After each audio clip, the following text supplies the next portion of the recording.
Oh, kamu aja.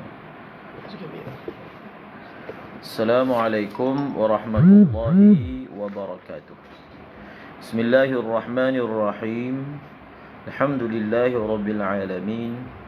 Wassalatu wassalam ala asyrafil anbiya'i wal mursalin wa ala alihi wa sahbihi ajma'in.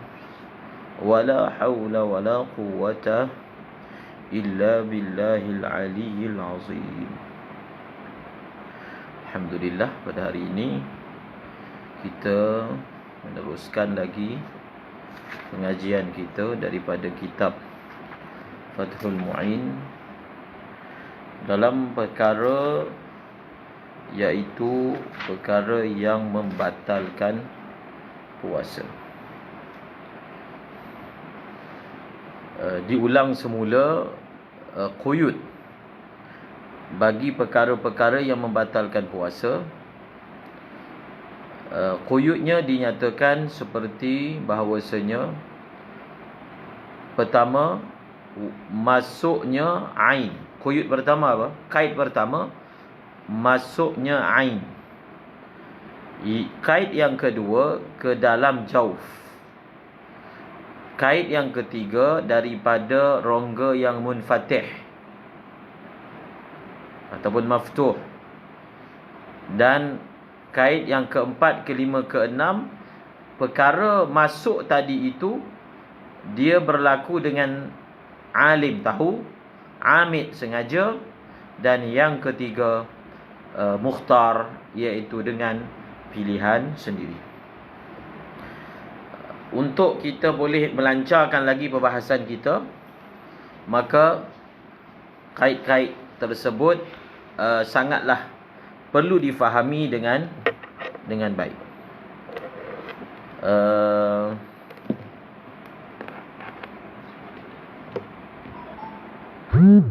Suara kuat tak? Suara dengar kuat?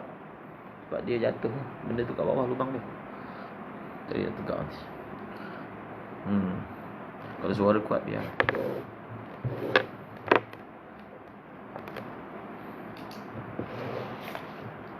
Suara jelas.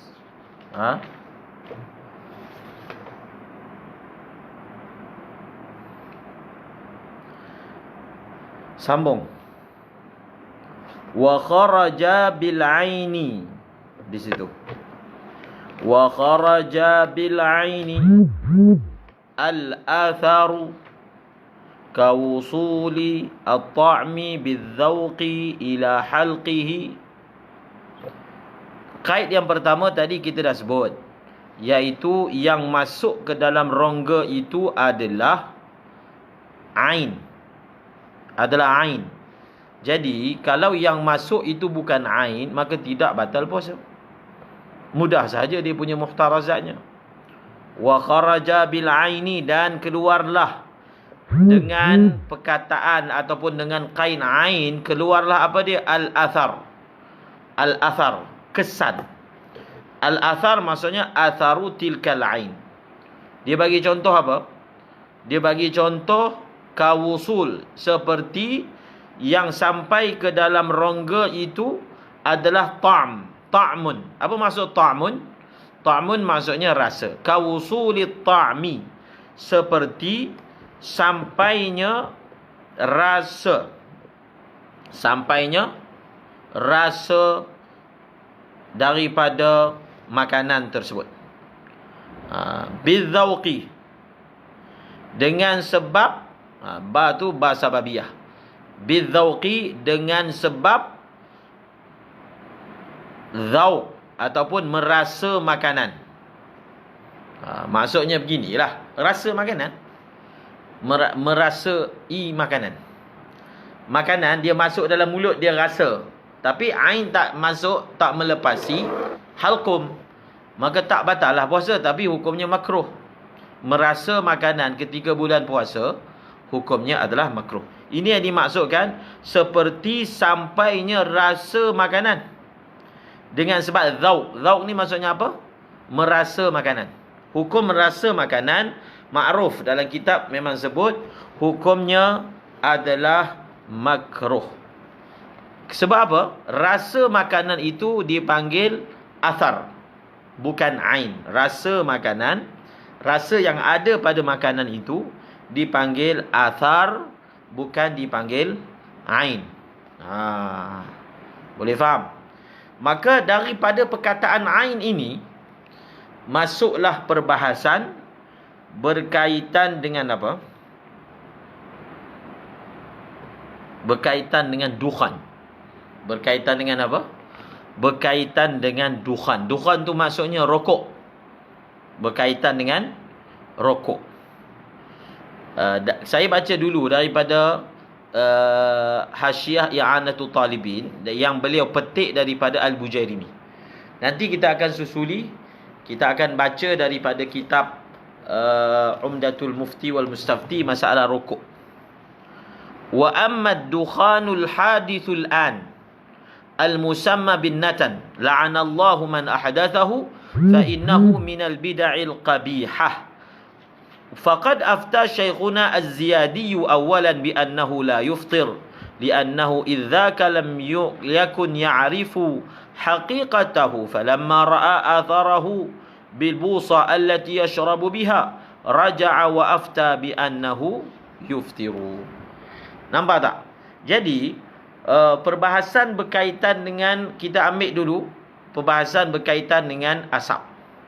Kalau kita tengok dalam kitab-kitab lama, sebelum wujudnya benda yang dipanggil dukhan ataupun dipanggil rokok, asap daripada rokok, daripada timbak, daripada tembakau. Kalau kita baca dalam kitab-kitab sebelum wujudnya dukhan tadi, kita akan dapati ulama mengatakan dukhan, kalau dia masuk dalam rongga kita, asap kalau dia masuk dalam rongga kita, dia tidak membatalkan puasa. Dia tidak membatalkan puasa. Contohnya asap apa? Contohnya asap daripada bakhur. Jadi asap daripada bakhur tidak membatalkan puasa kalau masuk melalui hidung ataupun masuk melalui mulut. Jadi bila kita cuba nak istidlal, mendalilkan bahawasanya daripada ibarat tadi menunjukkan kalau isap rokok tak membatalkan puasa. Sedangkan setiap hukum itu perlu dilihat kepada illat. Perlu lihat kepada illat. Ulama mengatakan dukhan sebenarnya nampak kalau kita bakar bakhur, nampak dia punya asap dia. Mengapakah ia tidak dipanggil ain? Maka ulama jawab, yang dimaksudkan dengan ain adalah sesuatu yang dipanggil ain urfan.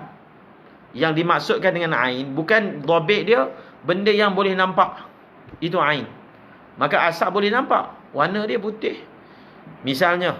Tetapi yang dimaksudkan dengan ain ma yusamma ainan urfan, sesuatu yang dipanggil ain segi uruf. Maka dukhan dia tidak dipanggil ain segi uruf. Jadi kalau diambil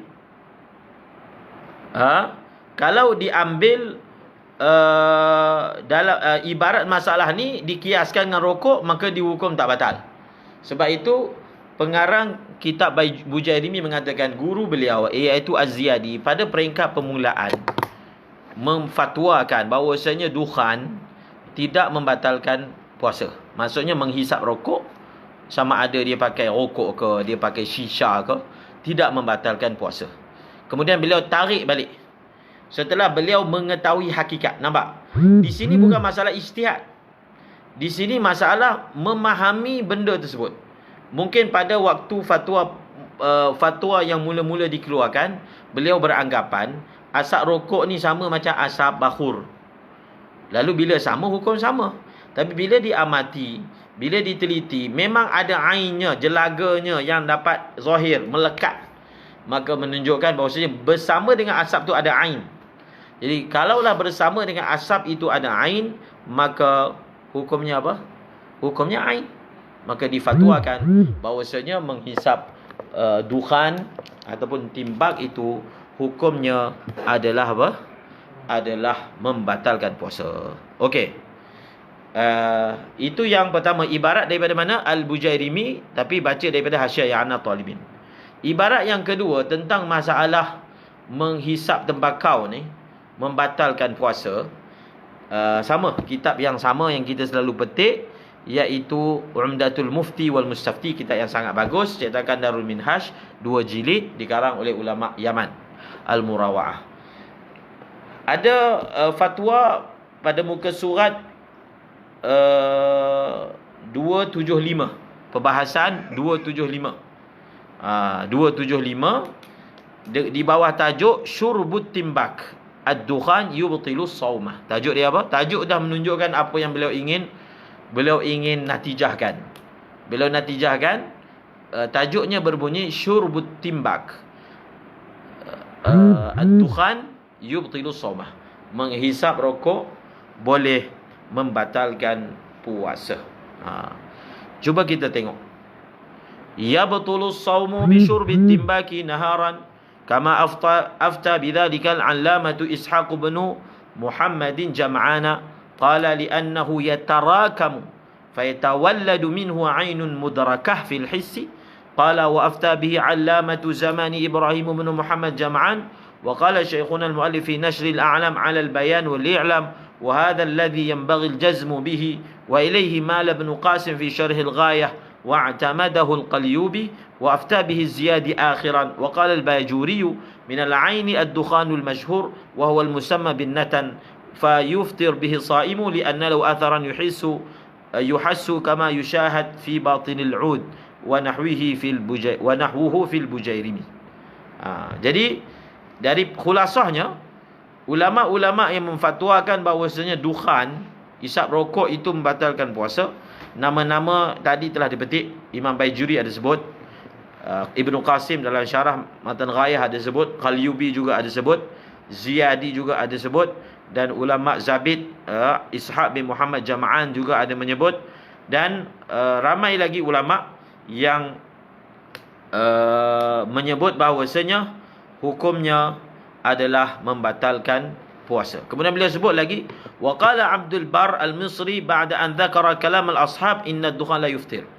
Sebab itu berlaku kekeliruan dengan mengambil ibarat mutaqaddimin dengan mutaakhirin, ataupun mutaakhirin yang belum mengetahui hakikat dukhan tersebut, lalu mengkiaskan dengan dukhan biasa, asap biasa.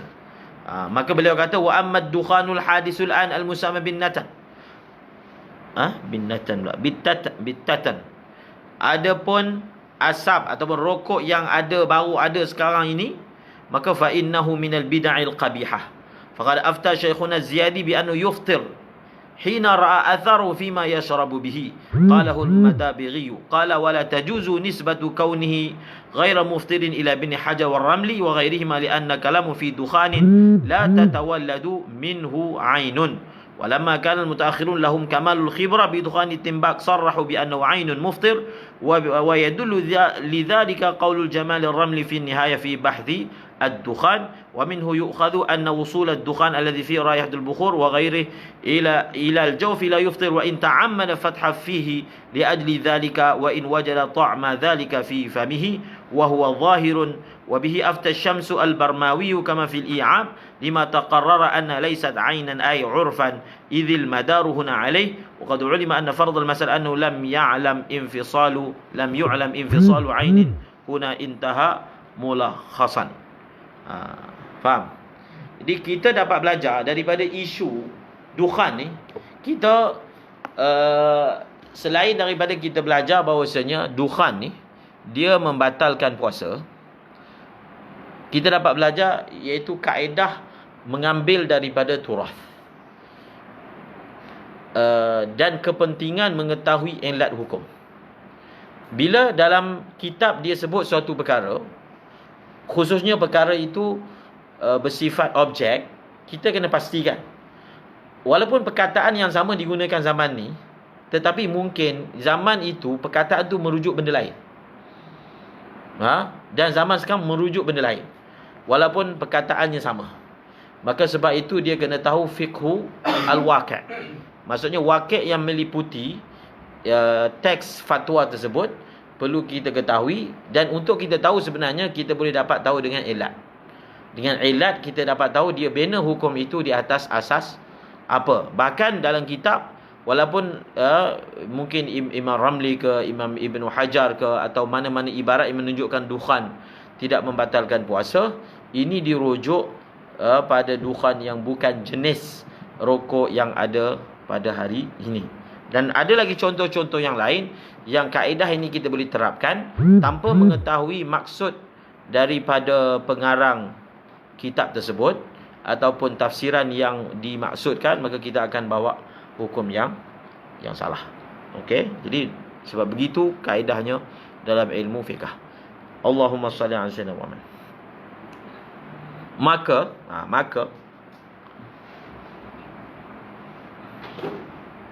termasuklah perbahasan berkaitan dengan gas. Masuk perbahasan berkaitan dengan gas yang masuk dalam mulut, masuk dalam rongga. Termasuk juga perbahasan berkaitan dengan inhaler. Semalam saya ada sebut Dr. Ali Jumaah ketika ditanya soalan, tapi ketika ditanya tu pada saya pun tak pastilah fatwa tu tahun bila. Fatwa itu pun bukan fatwa bertulis. Mana beliau ditanya dalam satu sesi soal jawab, maka beliau menghukumnya sebagai menggantung hukum. Sekiranya ada ain, sekiranya dia itu ain ataupun dia bukan ain. Jadi nampak tak? Masalah inhaler itu dibina atas masalah pertama, adakah dia itu ain ataupun bukan ain. Itu yang pertama. Yang kedua, kalau dia ain, kalau memang dia ain, adakah dia masuk ke dalam rongga ataupun tidak masuk ke dalam rongga yang membatalkan. Kalau kita kata dia tu bukan ain, maka masuk ataupun tak masuk. Sebab gas yang tak nampak ni, hukumnya itu bukan seperti ain. Jadi kalau orang itu dia hidu gas yang tak nampak masuk dalam diri dia, maka dia tidak dikira ain yang masuk dalam dirinya. Okay, itu nanti kita akan bahaskan, dan kita pun maklum ada fatwa-fatwa pun yang telah dikeluarkan tentang masalah benda ni. Kemudian wa kharaja biman marra al-amidu al-alimu al-mukhtar an-nasi lis-shaum wal jahilul ma'dzuru bi tahrimi isali shay'in ila al-batin wa bi kaunihi muftiran wal mukrahu fala yuftiru kullu minhum bidukhuli 'ainin jawfahu wa in kathura ukluhu. Tengok, wa kharaja biman marrah, dan keluarlah dengan orang yang telah lalu sebutannya. Wa kharaja biman marrah, keluarlah dengan man marrah. Tengok perkataan man marrah sebelum ni. Jumpa tak perkataan man marrah sebelum ni? Jaufi man marrah. Man marrah tu maksudnya apa? Amid, alim, mukhtar. Ingat tak kait nombor 4, nombor 5, nombor 6. Kait nombor 4, nombor 5, nombor 6 yang membatalkan puasa. Kait pertama wusulu ain, yang kedua jaufan, yang ketiga melalui jauf yang maftuh, yang keempat alim, yang kelima amid, yang keenam mukhtar. Maka keluarlah dengan man marrah, maksudnya keluarlah dengan perkataan bahawasanya yang batal puasa itu kalau dia berlaku kepada orang yang alim yang pertama, orang yang amid yang pertama, kemudian orang itu alim dan orang itu mukhtar. Maka keluarlah siapa? An-nasi. An-nasi ni dia keluar daripada kait amid. Dia keluar daripada kait amid. Orang yang lupa lis-shaumi, dia lupa dia sedang puasa.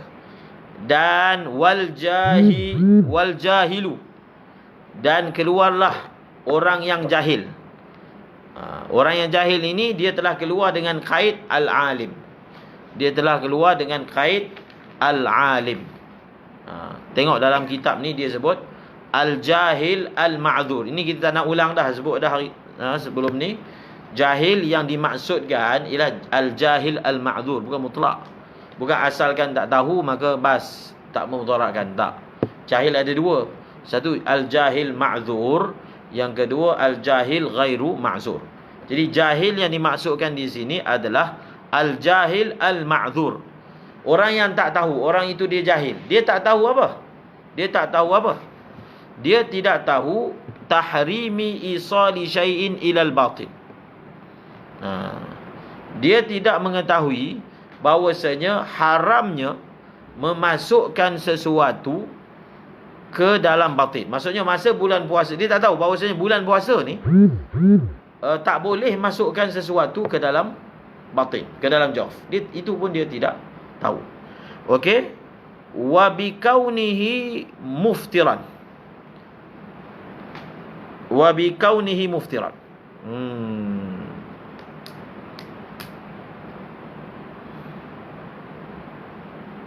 Kaunihi tu atah mana? Bitahrimihi. Bitahrimihi. Maksudnya dia ni tak tahu dua. Dia tak tahu bahawasanya memasukkan sesuatu ke dalam rongga itu hukumnya adalah haram. Yang kedua, dia tak tahu memasukkan sesuatu ke dalam rongga itu membatalkan puasa. Okey, sekarang ni kita tengok dalam kitab ini dia menggunakan perkataan waw bukan aw. Dia tidak mengetahui bahawasanya memasukkan sesuatu ke dalam rongga itu haram. Dan memasukkan sesuatu ke dalam rongga itu membatalkan puasa. Kalau dia tahu memasukkan sesuatu ke dalam rongga ni masa tengah puasa ni haram, tapi dia tak tahu benda tu membatalkan puasa. Haram tapi dia tak tahu yang sebenarnya bukan sahaja haram tetapi membatalkan puasa. Jadi adakah jahil dia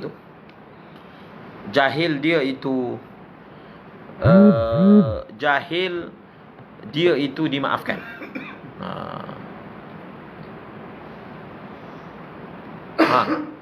Faham? Kalau jahil itu dia ada dua. Dia tak tahu perbuatan masukkan tu haram. Yang kedua, dia tak tahu perbuatan itu membatalkan puasa. Kalau dia tahu benda ini batal puasa tapi dia tak tahu benda tu haram, itu jelaslah hukum. Ataupun dia tahu benda itu haram tapi dia tak tahu benda tu batalkan puasa. Dia tahu tak boleh ni buat, tapi dia tak tahu pula benda tu sampai batalkan puasa. Maka adakah jahil seperti ini dimaafkan? Tidak dimaafkan. Faham? Jahil dimaafkan ni syarat dia apa? Selain daripada syarat yang disebutkan tadi, jahil yang dimaafkan itu kalau dia tak tahu dua-dua perkara ni. Faham? Kalau dia tak tahu dua-dua perkara ini. Bukan waw ma'iyah, waw ataf. Waw ataf makna bukan lil ma'iyah. Waw untuk bermakna lil jama', menghimpunkan duanya. Faham tak? Kita selalu sebut kan, satu orang dia tahu benda yang dia buat ni haram, tapi dia tak tahu di samping haram ada dendanya. Dia tak tahu tu. Adakah dia akan kena denda? Tetap dia kena denda. Keadaan dia tak tahu benda tu kena denda tidaklah menggugurkan denda tersebut. Tapi kalau dia tak tahu benda tu haram, basic pun dia tak tahu, dia boleh menggugurkan denda dalam sesetengah keadaan. Keadaannya iaitu dalam perkara-perkara yang mana syarat nak kena denda tu mesti sengaja. Faham tak? Itu kaedah tu. Contohnya pelajar, dia tahu benda ni madrasah tak bagi buat, tapi dia tak tahulah pula benda ni kalau buat kena hukuman sekian. Dia tak tahu yang tu. Dia tahu benda tu tak boleh, salah. Jadi adakah dia tak tahu bahawasanya perbuatan tersebut ada kena denda menyebabkan dia tak boleh kena denda? Tak. Cukuplah dia tahu benda tu tak boleh buat sebagai sesuatu yang dia tak diberi uzur. Kamu dah tahu benda tak boleh buat, kamu buat, maka kamu tak ada sebarang keuzuran atas perbuatan tersebut. Jadi kaedah tu dipraktiskan juga dalam kita punya amali untuk faham. Okey. Satu orang dia buat satu perkara, contohnya dia tahu haram. Ini kita ambil. Dia tahu bahawasanya melewatkan puasa, qada puasa ke tahun yang seterusnya hukumnya haram. Tak boleh, hukumnya tak boleh. Tetapi dia tak tahu bahawasanya dalam mazhab Imam Syafi'i, melewatkan qada puasa menyebabkan kena bayar fidyah. Dia tak tahu. Yang kena bayar fidyah tu dia tidak tahu. Tetapi dia tahu perbuatan itu tak boleh. Maka adakah gugur fidyah daripadanya? Tidak gugur fidyah daripadanya. Okey, senang. Ingat tu. Jahil, ma'zur, apa syarat dia kita sebut dah sebelum ni berapa? Tak naklah ulang lagi sekali. Kemudian wal mukrahu fala yuftiru kullum minhum bidukhuli ainin jawfahu. Mukrah tak ada sebut dah, masalah orang yang dipaksa. Ingat lagi tak? Masalah orang yang dipaksa tu apa syarat dia? Syaratnya dia tidak ada qasad. Kan? Kalau ada benda tu, dia tidak ada talazzuz. Tak ada semua tu, barulah sah. Dia ini dikira sebagai mukrah. Tapi kalau dia memang dipaksa, tapi ada qasad daripada diri dia, ada rasa melazati perkara tersebut, maka ia tidak dikira dipaksa. Tapi sebahagian ulama seperti Syekh Ali Syabram Al-Lisi, beliau berpandangan kalau ada unsur dipaksa, walaupun semasa dia buat itu ada qasad ke, ada talazzuz ke, ada rasa ke, ada syahwat ke, maka ia tetap dikira tidak membatalkan puasa sebab unsur awal iaitu wujudnya ikrah itu sudah memadai. Allahumma salli alaihi wasallam. Jadi dia masalah paksa ni, perbahasan dia kita perlu belajar dalam kitab sama Qawaidul Fiqhiyah. Dia sebut ada berapa? Lebih kurang ada 8 kalau tidak silap. Dipanggil al-a'dharu syar'iyyah. Uzur-uzur syar'i. Uzur-uzur syar'i disenaraikan antara uzur syar'i jahil, antara uzur syar'i ikrah. Orang tu kena paksa. Tetapi ada paksa yang boleh dijadikan alasan untuk menggugurkan kesalahan, dosa. Ada paksa yang walaupun dipaksa tetap dia berdosa. Iaitu apa? Dalam kitab, misalnya kita baca dalam kitab Jam'ul Jawami', walaupun dalam kitab menyebut bahawasanya la taklif alal mukrah, orang yang mana, orang yang dipaksa. Tetapi dia, kalau contohnya orang tu dia dipaksa untuk membunuh, lalu dia membunuh, dia berdosa tak? Berdosa. Dia berdosa kerana bunuh orang tersebut, walaupun kalau dia tak bunuh, dia diancam dia kena bunuh, kan? Dia tetap berdosa. Dalam kitab dia bagi ilat sebab apa? Liisarihi nafsahu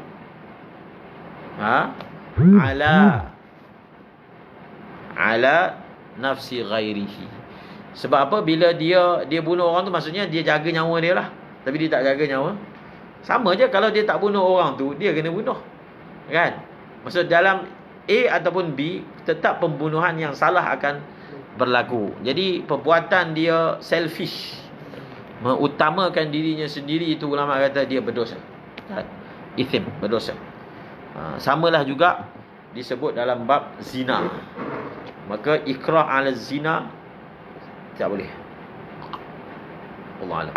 Seterusnya, fala yuftiru kullum minhum, maka tidak batal puasa oleh semua. Kullun minhum, kita ingatkan balik. Kullun ni tanwin, dipanggil apa? Tanwin apa? Panggil tanwin apa? Ni Pak Tok Nahu ni semua tahulah. Kullun ni dipanggil tanwin apa? Tanwin batal? Tanwin iwaq. Tanwin iwaq. Kullun ay kullu wahidin minhum. Tak batal, jelas. Bidukhuli ainin jawfahu, dengan sebab ain masuk ke dalam rongganya tak batal. Wa in kasura, wa in kasura, walaupun banyak. Ni dah sebut dah sebelum ni masalah wa in kasura ni, kan? Betul tak? Wa in kasura ni dah sebut sebelum ini. Walaupun banyak, walaupun dia dalam keadaan dipaksa tu, dia makan tu banyak, maka hukumnya sama. Tapi dia bukan iwad daripada jumlah, dia iwad daripada mufrad. Kullun ay kullu wahidin. Dia iwad ada dua kan. Satu iwad daripada mufrad, satu lagi iwad daripada jumlah. Hina idzin. Itu dipanggil iwad daripada jumlah. Iwad daripada mufrad macam kullun. Kullun fi falakin isbah. Allahu akbar. Walau zanna. Seterusnya. Walau zanna anna aklahu nasiyan muftirun fa akala jahilan bi wujubil imsaki aftara.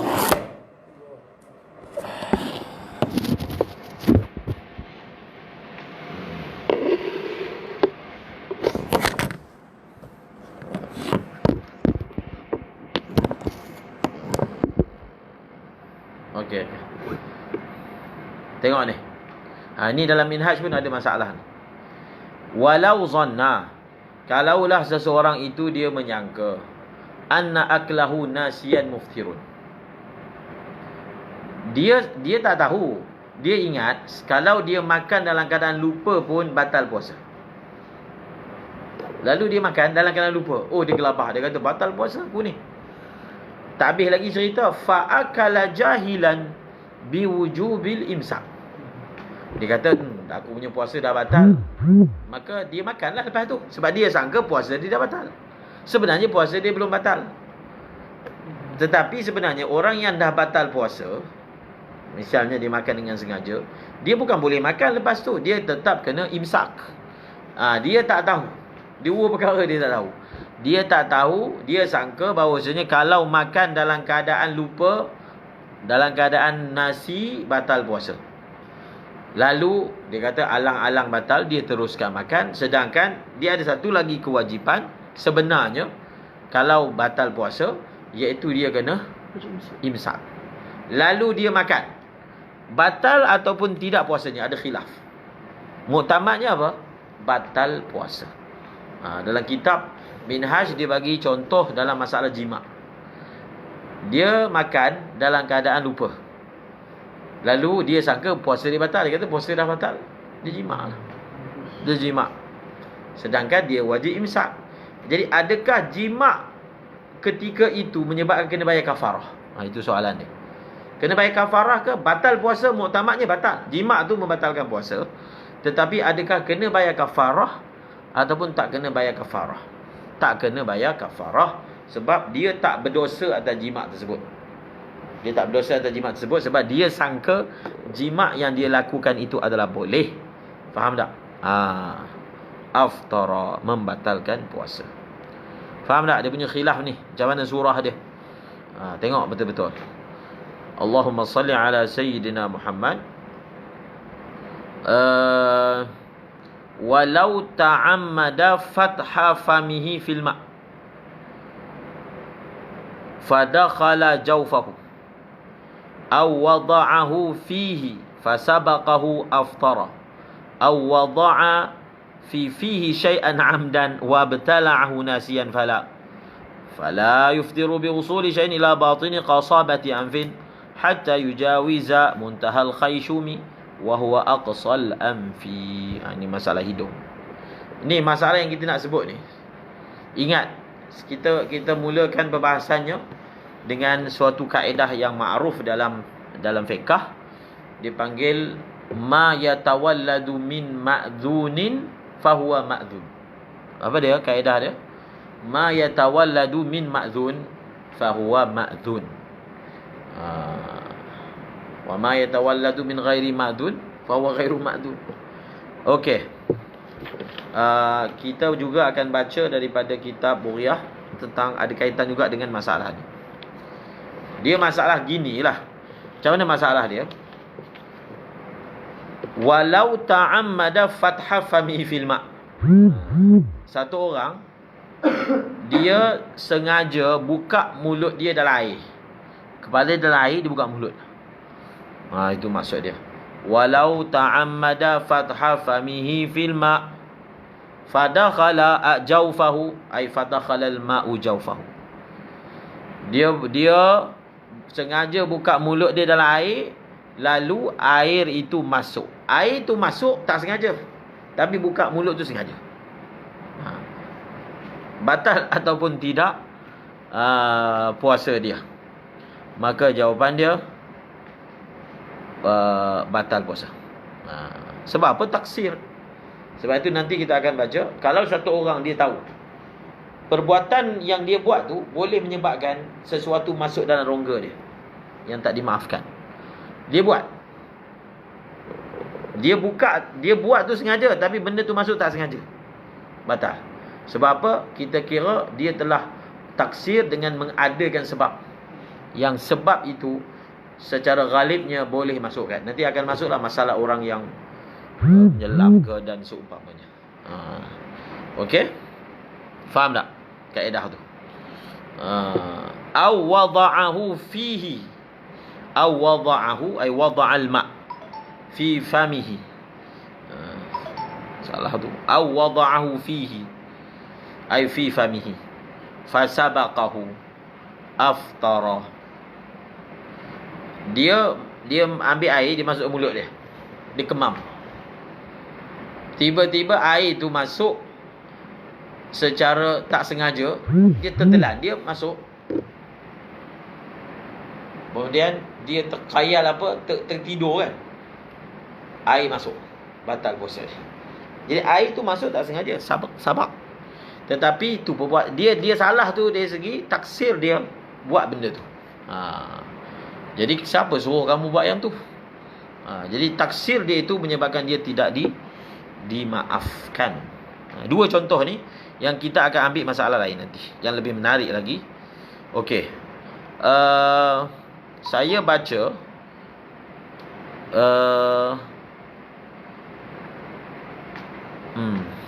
aw wada'a fi fihi syai'an 'amdan wabtala'ahu nasiyan fala. Dia letak sesuatu dekat dalam mulut dia sengaja, dan dia telah telan benda tu dalam keadaan dia lupa, tak batal. Jadi di sini dipanggil farak. Apa beza dua surah pertama dengan surah yang ketiga? Dua surah pertama ni batal, surah yang ketiga tidak batal. Okey, kita sebelum kita terangkan benda tersebut, saya nak ambil satu masalah.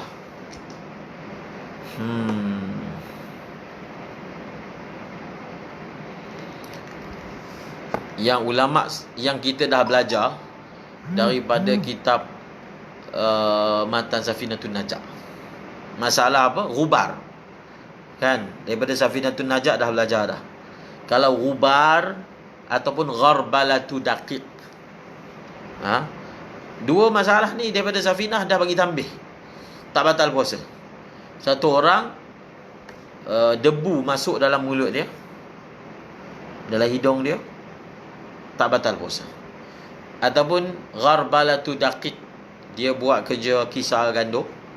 Jadi kan kawasan kilang tu penuh dengan debu-debu gandum bertebarangan, masuk dalam mulut, masuk dalam hidung, tak batal puasa. Tak batal puasa. Sedangkan ghubar dengan gharbalatu daqiq jelas, dia adalah apa? Dia adalah ain. Tetapi kenapa tak batal? Faham? Maka kalau kita cek dalam kitab, dia sebut elat dia masyaqqah. Dia sebut apa? Masyaqqatu al-ihtiras. Di sini pun ada. Wa kaunul wasil biqazif falau wasala jawfahu dhubab au ba'udah au ghubaru tariq wa gharbalatu ad-daqiq wa gharbalatu ad-daqiq. Kalaulah dalam dia punya jauf dia, rongga dia masuk lalat,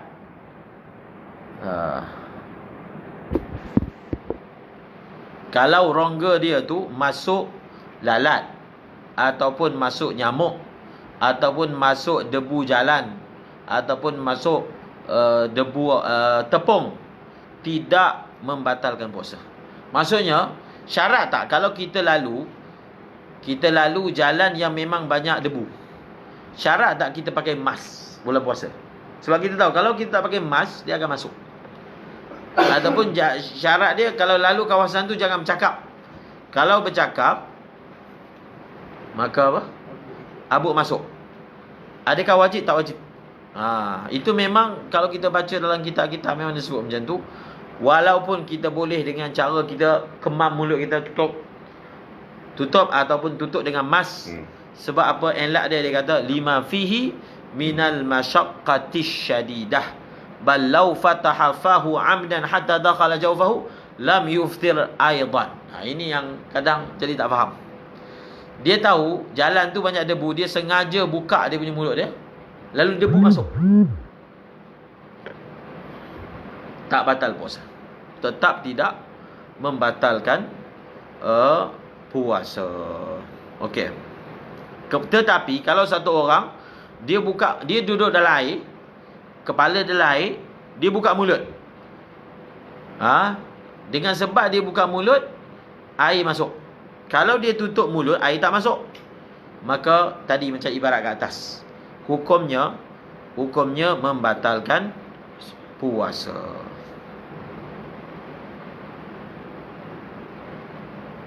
Faham? Ada tak faham? Okey.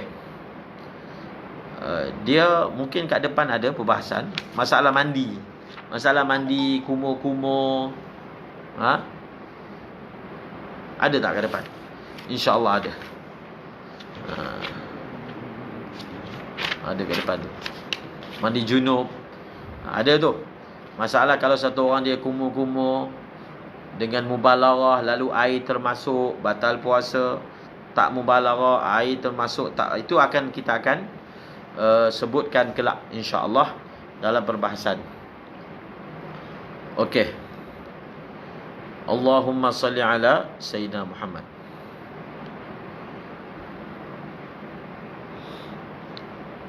Mana? Sambung mana? Wala yuftiru. Sambung situ kan? Wala yuftiru biwusuli syai'in ila batini qasabati anfi. Okey. Allahu Akbar. Dia tadi tu kita terlupa nak sebut apa beza masalah nombor 1, nombor 2 dengan masalah nombor 3. Masalah nombor 1, nombor 2 iaitu batal puasa. Masalah nombor 3 tidak membatalkan puasa. Masalah nombor 3 ni dia letak sesuatu dalam mulut dia. Dia terlupa, dia pergi telan, selamba telan. Yang masalah tadi tu dia letak dalam mulut dia, kemudian benda tu telah masuk secara sabak. Jadi apa beza masalah pertama? Masalah pertama ni dia sabak. Dia taksir letak. Kemudian dengan sebab dia letak, dia mungkin terjatuh, tiba air masuk. Yang ini dia letak, tapi dia telan. Telan tu ada perbuatan sengaja daripada dia, tapi perbuatan tu dia buat dalam keadaan lupa.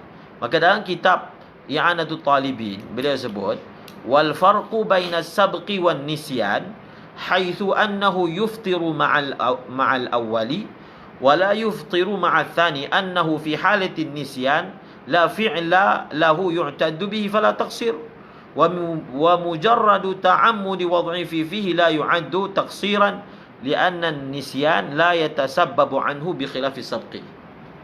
Jadi benda tu agak dakik juga. Dia kata kan ada beza. Surah yang pertama dia masukkan air dalam mulut dia, itu memang taksir. Kemudian air itu masuk secara sabqun. Secara apa? Sabqun.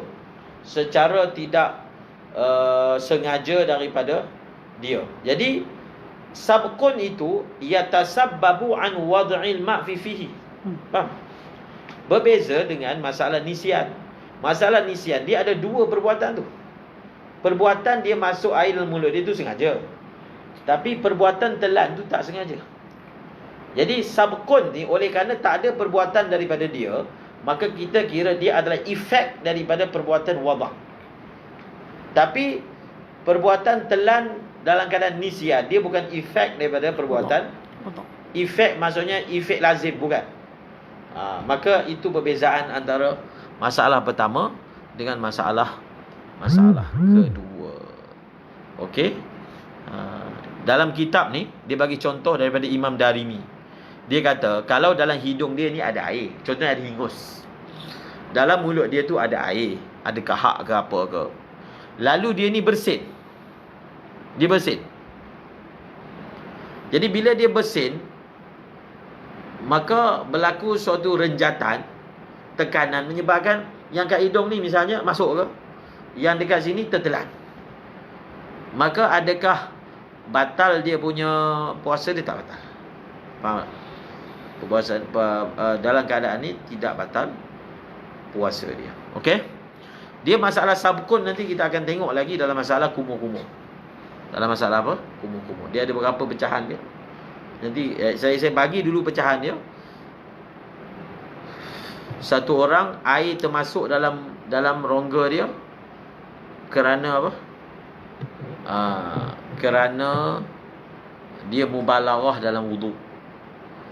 Dalam kumur-kumur. Air termasuk dalam rongga dia dalam keadaan dia tidak mubalaghah dalam apa? Wuduk. Air termasuk dalam rongga dia dalam keadaan dia mubalaghah dalam menyuci rongga dia yang ada najis. Itu semua akan ada perbahasan dia. Satu orang mandi. Dia mandi biasa, air termasuk dalam telinga. Dia mandi junub, air termasuk dalam telinga. Itu semua ada tafsir beza. Itu sebenarnya lanjutan daripada apa? Kaedah tadi tu. Ma yatawalladu min ma'zunin fahuwa ma'zun. Okey, sekarang ni ibarat seterusnya wala yuftiru biwusuli syai'in. Tidak batal puasa dengan masuknya sesuatu ke dalam batin. Qasabah. Qasabah ni batang hidung. Ini masalah ni sebenarnya kita selesaikan dengan tahu border zahir, border batin. Sekarang ni musannif dia bagi contoh misal terus. Dia kata qasabah ni qasabah. Qasabah anfun ni, dia ini kalau masuk ke dalam ni batang hidung ni tak batal puasa. Faham tak? Tak batal puasa. Hatta sehinggalah dia melepasi hujung khayshum. Hujung. Ni khayshum ni. Dia melepasi muntahal khayshum. Masuk lubang lah. Faham? Kalau dia sampai ke masuk dalam lubang, maksudnya muntahal khayshum belum lagi batal puasa. Faham? Yujawis. Sehingga dia melintasi. Maksudnya masuk dalam lubang. Boleh dipanggil rongga. Ini semua dipanggil, memanglah rongga, tapi dipanggil rongga zahir. Yang betul-betul rongga batin ni hidung ni. Jadi korek hidung tidak membatalkan puasa, insya-Allah. Kalau korek pakai jari. Kalau dikorek pakai cotton bud ke, bolehlah, ada potensi lah untuk membatalkan puasa. Jadi pastikan tahu border dia hidung ni macam mana. Ni ibarat ni boleh membantu untuk memahamkan masalah tersebut. Okey, sekarang ni kita akan masuk pada perbahasan berkaitan dengan air liur. Adakah telan air liur ni batal puasa ataupun tidak batal puasa? Wala yuftiru. Jumpa tak? Berani untuk hingus boleh. Hingus boleh. Maksudnya kalau dia sedut batal puasa. Sekarang ni kita akan kita jadikan sebagai satu persoalan yang kita akan baca daripada beberapa kitab, iaitu dalam perkara membatalkan puasa ni. Macam semalam, ingat tak fatwa daripada Bahuwairith? Memang fatwa tu menarik lah. Fatwa tu menarik. Fatwa tu menarik. Tapi kalau nak amal boleh. Sekarang ni kita sedang membicarakan mazhab Syafi'i yang muktamad. Kalau tanya muktamad, sebab Ibnu Hajar, Imam Ramli kata batal. Ingatlah fatwa Bahuwairith, iaitu kalau satu orang dia sakit dalam telinga dia, dia nak redakan kena masuk ubat, kena masuk air contohnya, akan reda. Maka di sisi fatwa beliau tak membatalkan puasa. Jadi menarik lah. Maknanya kalau di situ, kalau dikembangkan, dia akan boleh digunakan untuk masalah inhaler. Betul tak? Kalaulah kita kata inhaler tu ada ain, fatwa tu dia perlu, sebab orang yang kena asma ni dia perlukan gas tu untuk buka, renggangkan dia punya saluran pernafasan. Dan benda tu mungkin sejam sekali dia perlukan. Jadi berdasarkan ibarat ataupun fatwa daripada Bahwairis tadi, maka memang jelas lah ada beza antara batin uzun dengan halaq. Mungkin apa maksudnya? Sebab batin uzun mungkin kita ringankan dia punya fatwa, sebab memang ada qaul pun dalam mazhab Syafi'i, masuk tanpa sakit pun tak batal. Kan dah sebut dah. Jadi mungkin lah. Jadi kita tak boleh terlalu berani untuk kiaskan. Kalaulah kita kata saya pakai fatwa batin uzun, kalau masuk ubat tak batal, macam Bahwairis. Kalau nak ambil boleh, tapi ambil setakat batin uzun. Tapi kalau kita cuba nak kiaskan kepada seluruh rongga yang lain, asalkan mana-mana rongga, kalau masuk ubat, kalau memang tujuannya masuk ubat, maka untuk meredakan kesakitan boleh. Saya rasa keberanian tu tak boleh, kecuali kalau ada yang soreh, kan? Apatah lagi itu bukan yang muktamad dalam mazhab Al-Imam Syafi'i. Mazhab Imam Syafi'i, bas kalau orang tu memang ada keperluan, kalau dia tak makan ubat waktu siang tu, memang dia akan mudarat lah. Dia makan, puasa dia batal. Kan? Itu je lah hukum dia. Dia makan, maka puasa dia batal. Okey, kita tengok masalah air liur. Wala yuftiru biriqin. Wala yuftiru apa? Biriqin tahirin. Sarf ke sirf? Sirf. Sirf. Sirf seurdu. Seurdu tu sama bahasa Arab lah. Sirf. Sirf आपके लिए, किसी को मत बताओ. Sirf. Jadi dalam bahasa Arab yang sirf juga, semata-mata kan, khalis. Wala yuftiru biriqin tahirin sirfin ay khalisin ibtala'u min ma'dinihi wa huwa jami'ul fami walau ba'da jam'ihi 'ala al-asad khilaf wa in kana binahwi mustaka. Amma law ibtala'a riqan ijtama'a bila fi'lin fala yadurru qat'an wa kharaja. Ini masalah air liur. Kita masuk tajuk dia, masalah adakah telan air liur membatalkan puasa ataupun tidak. Semalam saya dah bagi tahu dah. Kita dah terangkan apakah quyut. Apakah quyut telan air liur itu batal puasa ataupun tak batal puasa. Okey? Tengok. Ini tak batal puasa lah ni musannif sebut. Tidak batal oleh puasa dengan menelan dengan air liur. Tengok kait pertama apa? Tahir. Kait yang pertama tahir. Kait yang kedua sirf. Sirf itu maksudnya khalis. Kait yang ketiga min ma'dinihi. Faham? 3 kait. Telan air liur tak batal puasa dengan 3 kait. Pertama, air liur itu hendaklah suci, bukan mutanajis. Yang kedua, air liur itu hendaklah khalis, maksudnya tak bercampur dengan benda asing.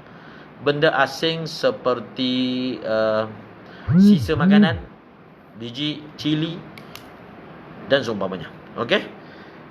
Ibtala'ahu min ma'dinihi, daripada ma'dinnya. Dia dalam kitab dia sebut ma'din. Maka syurah dia berbeza pandangan dalam tafsirkan. Apa maksud ma'din? Ma'din riq. Apa maksud ma'din bagi riq?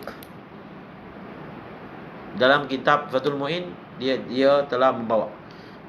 Maksud ma'din kepada riq ni adalah jami'ul fami. Air liur yang datang daripada mulut ni, semua yang dalam mulut ni, maka air liur ni dikira keluar daripada ma'dinnya. Kalau air liur yang daripada mulut ni dia telan, tak batal puasa. Okey?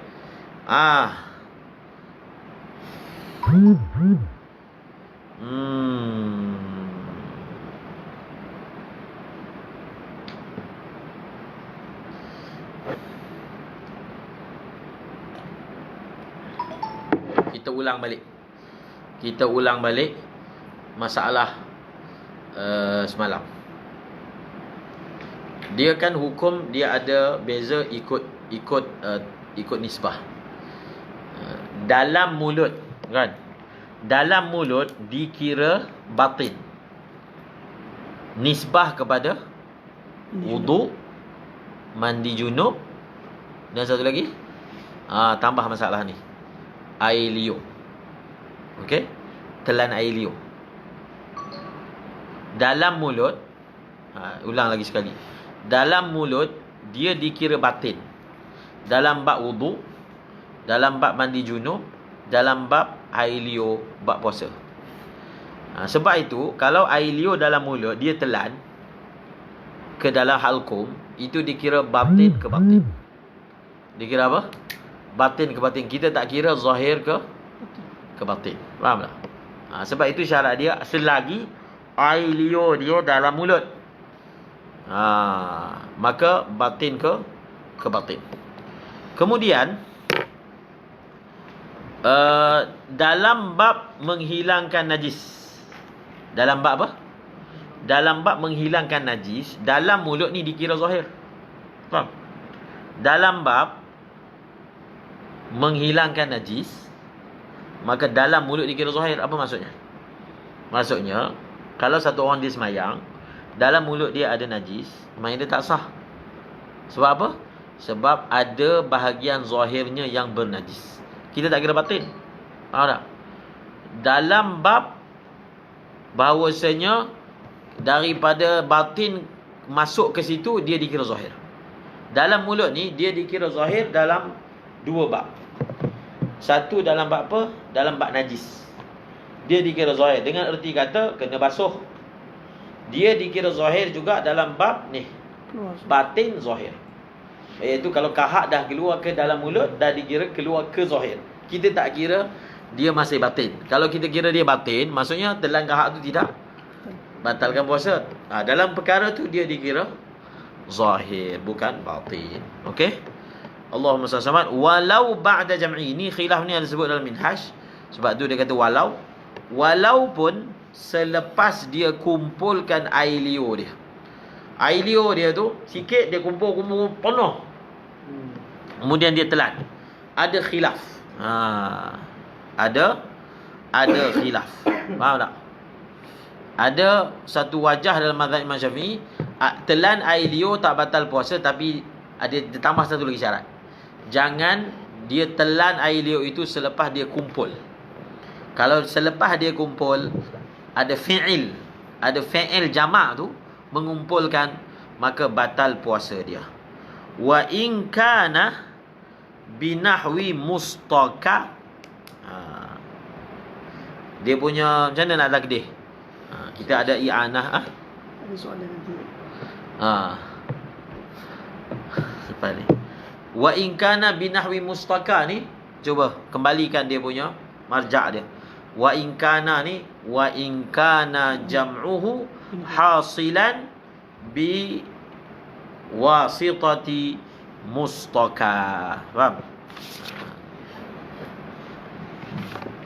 Wa in kana binahwi mustaka ni takdir dia macam mana? Wa in kana jam'uhu ay jam'ur riqi hasilan bi nahwi ay biwasitati nahwi mustaka. Mustaka ni luban dah. Maksudnya air liur dia tu jadi banyak sebab dia kunyah mustaka. Apa dia? Mustaka ni macam luban. Macam Arab getah Arab tu lah. Dia panggil apa? Arabic gum. Arabic gum tu kalau yang tak ada rasa lah, kan makruh. Dia sebenarnya kalau kita kunyah sesuatu, dia akan menyebabkan air liur bertambah. Betul tak? Kita kunyah, jadi dia kunyah mustaka tu menyebabkan air liur dia bertambah. Dia punya ghayah kata tak batal, walaupun air liur yang dia terkumpul itu terhasil dengan sebab dia pergi kunyah mustaka, maka tetap tidak membatalkan puasa. Okey, itu ghayah dia.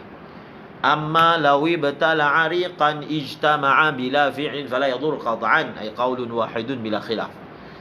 Adapun kalau dia telan air liur yang terkumpul tanpa ada sebarang perbuatan daripada dia, maka tak ada khilaf lah, tak membatalkan puasa.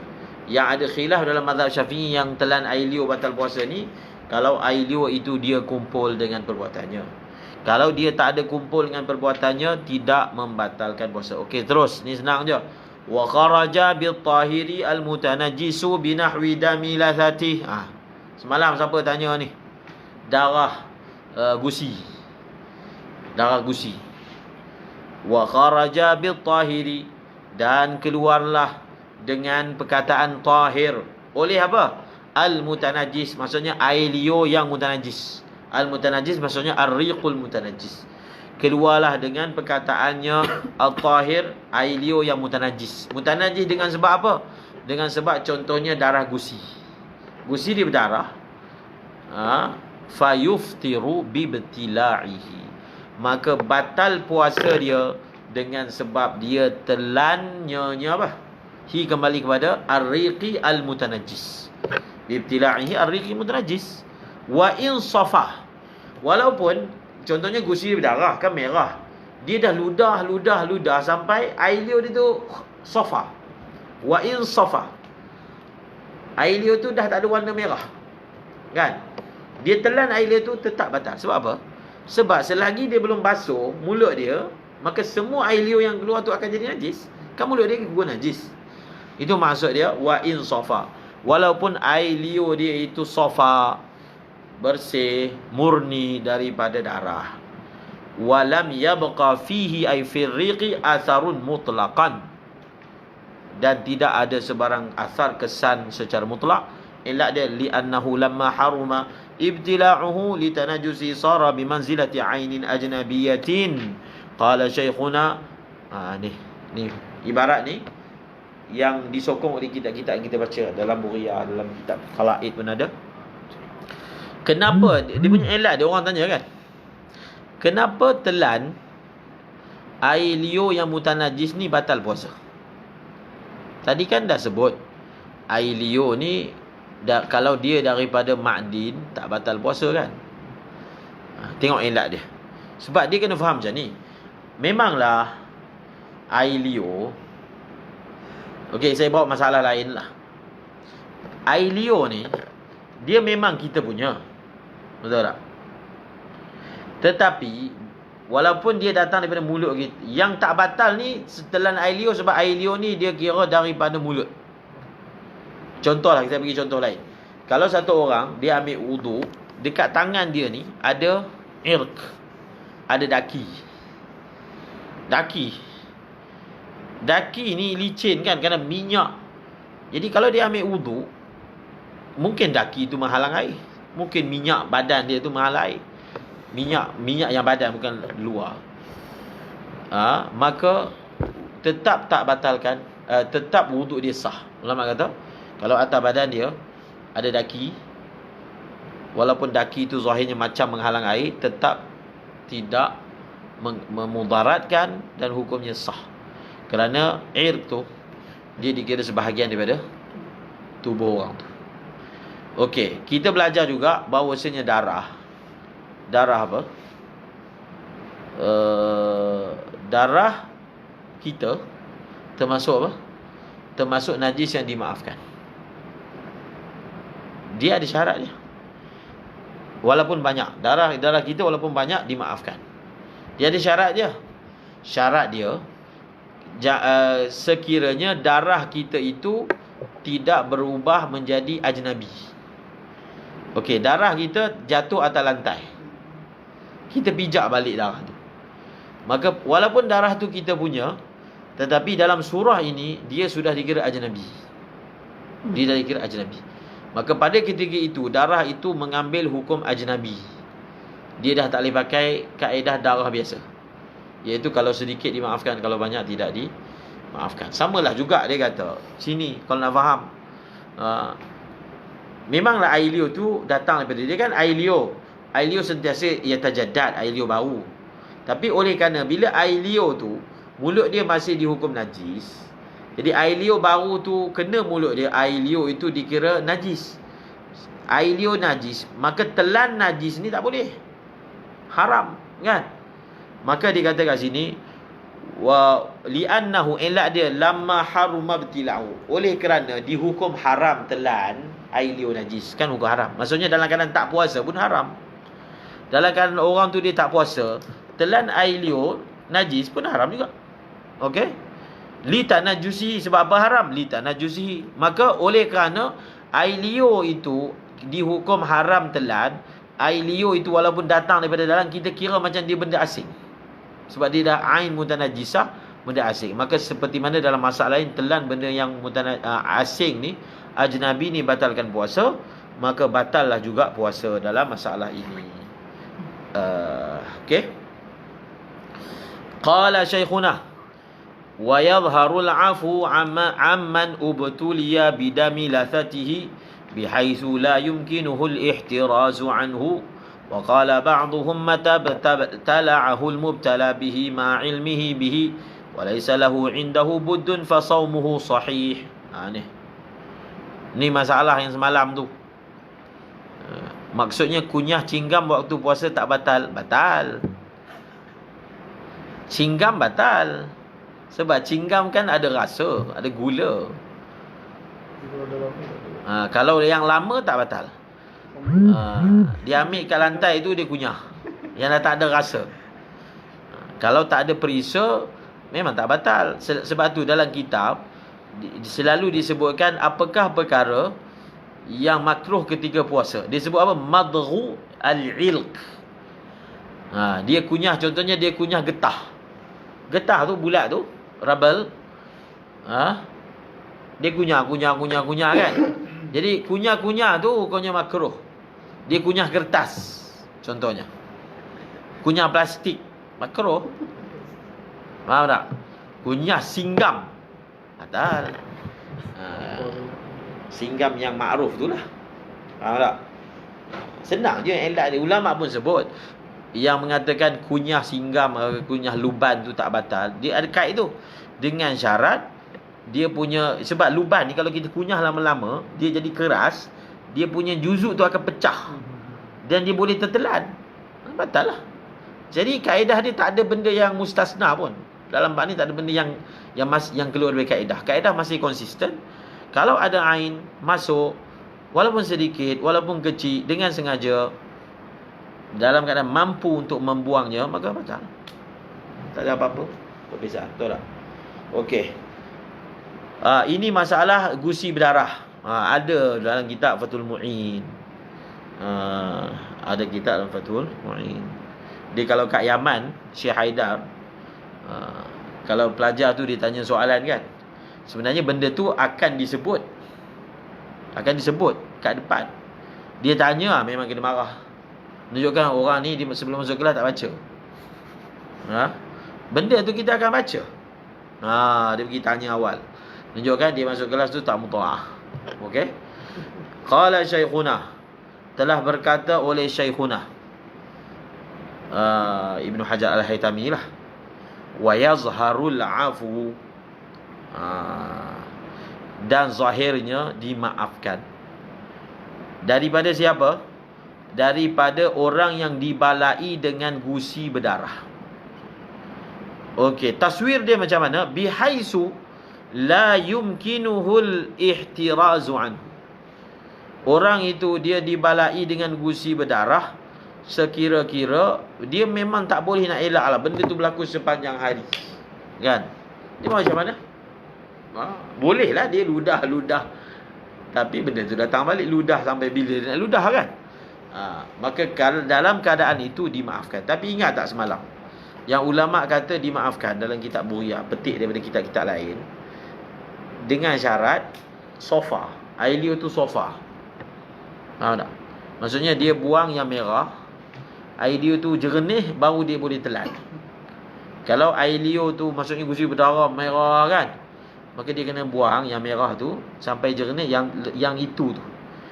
Yang jernih, yang mutanajis tu, dimaafkan, boleh telan. Okey, saya baca nukilan daripada Bushra Al-Karim.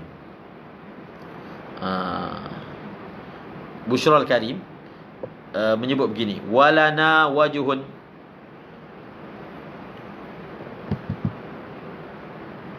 bil afwi anhu mutlaqan idza kana safiyan wa fi tanajjusir rikbihi ishkalun li'annahu najisun amma ikhtilatuhu bima'in wa ma kana kadhalika la yunajisu mulaqiyahu kama fi ad-dam 'ala al-lahm idza wudi'a fil ma'il mutabbakh fa inna ad-dama la yunajisul ma'. Ibarat ni, masa kita buat bahas masail kan, tentang masalah najis yang kena kuah, akhir sekali conclusion yang kita buat bahawasanya kuah tu kalau kena baju tak perlu basuh, tak kena. Sebab benda itu ma'ruf lah, masalah kuah kena daging, darah pada daging, dimaafkan pada makan, tidak dimaafkan pada pakaian. Tapi semasa perbahasan tu antara ibarat yang sangat kuat, iaitu bila benda tu dimaafkan, dia tu tak menajiskan pun. Sini pun ada, dia tidak menajiskan. Benda tu bukan dia mutanajis yang dimaafkan, tak, bukan maksudnya kuah tu mutanajis. Bila darah tu dimaafkan, dia tidak menghasilkan tanajus. Jadi so bila dia tak menghasilkan tanajus, khalas, maka tak adalah berbangkit beza hukum pada mulut, beza hukum pada pakaian, tak ada. Jadi di sini ada iskal lah. Iskal ni dibuat bagus lah juga, iskal ni dia jadi mudah lagi. Jadi kita kata kalaulah kita kata orang itu dia gusi dia berdarah, benda tu mubtalah. Jadi kalau benda tu mubtalah dan umumul balwa, maka dia dimaafkan. So bila dia dimaafkan, air liur dia tu kita tak kira mutanajis. Sebab bila dia dimaafkan, maka dia tidak menajiskan air liur. Itu pandangan daripada Bushrul Karim. Maka bila dia tidak menajiskan air liur, kita tak adalah sebut dia ini telan air liur yang mutanajis tapi dimaafkan. Bukan macam tu ayat dia. Dia telan dan tak batal. Air liur tu sendiri bukan mutanajis pun, walaupun memang kena najis, tapi najis itu tidak menajiskan. Tidak menajiskan. Jadi menarik juga perbahasan ni daripada ulama. Okey, saya baca lagi daripada Nihayatul Muhtaj. Walau ammad balwa syakhsin bidamyi lithati بحيث يجري دائما أو غالبا سومح بما يشغل الاحتراز عنه ويكفي بصقه ويعفى عن أثره ولا سبيل إلى تكفيله غسل جميع نهاره إذ الفرض أنه يجري دائما أو يترشح وربما إذا غسل الزاد جريانه وهو فقه ظاهر. Jadi menarik. Ini perkataan fiqh yang zahir. Sebab itu sebahagian ulama dia berani untuk keluar kan daripada, walaupun perbahasan ni mutaqaddimin tak sebut ni. Bahasan tentang damul lathar tak ada sebut. Tetapi bila kita amati, begitulah muqtadah kan. Benda tu kan umum balwa. Memang darah dia keluar sepanjang hari. Kalau kita paksa dia untuk cuci sepanjang waktu, bahkan dia kata kalau kita cuci takut dia darah tu makin banyak, maka sepatutnya kita hukum dimaafkan. Banyak surah-surah lain. So bila dimaafkan, dia juga dimaafkan dalam semayang. Orang ni dia semayang, jenis gusi berdarah, dia telan pun tak apa kan. Kalau benda yang payah tak boleh nak elak, maka dia telan pun tidak mengapa. Inilah fiqhun zahir. Bila ada masyakkah seperti itu zahirnya, maka dia dimaafkan. Saya baca dalam i'anah ni, dia kata masalah gusi berdarah ni dikiaskan. Kan semalam ada soalan tentang masalah buasir tu, boleh tak kias dengan masalah-masalah yang lain kan. Setakat yang kita baca, ini masalah ni, masalah gusi berdarah ni dijadikan makis, dikiaskan dengan masalah maq'adah mabsur. Memasukkan maq'adah mabsur, buasir, orang buasir punya lubang apa dia panggil apa? Buasir lah. Benda tu orang panggil buasir. Buasir dia tu dimasukkan, walaupun dia terpaksa masukkan jarinya, maka tidak batal. Wa qala ba'dhum, kita baca lagi. mata batala'ahul mubtala bihi ma'a ilmi bihi wa laisa lahu indahu buddun fa saumuhu sahih. Kalaulah satu orang dia telan, dia mubtala, dia tahu benda tu dan dia tak dapat elak daripada telan, maka dimaafkan.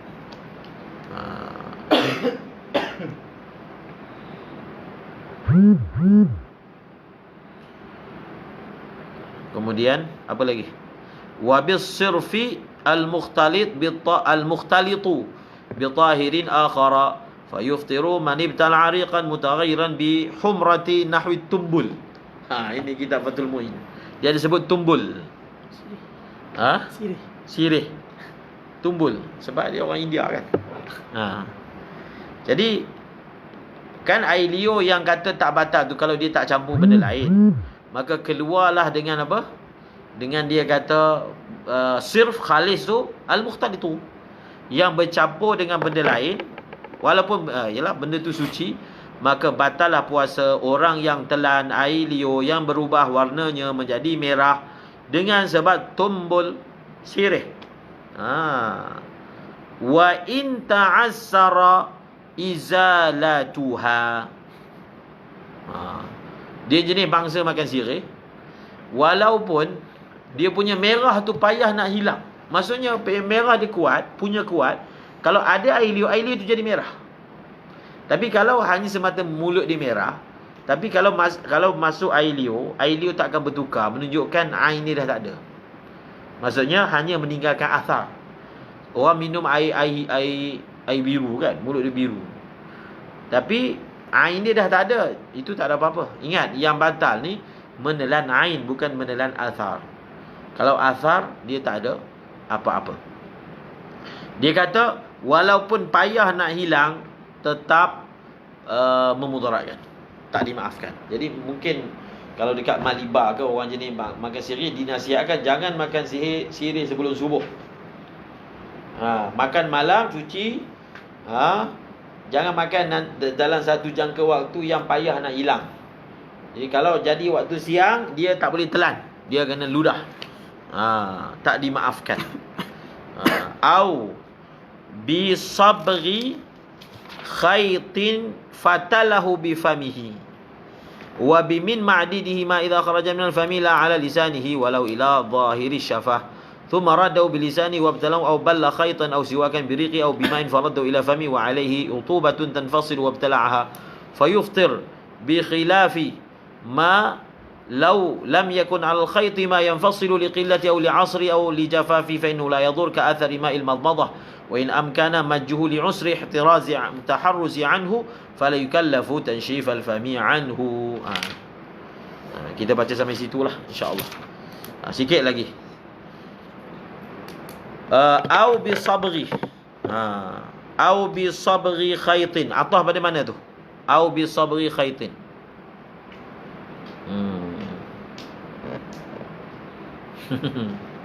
Au bi sabri khaytin.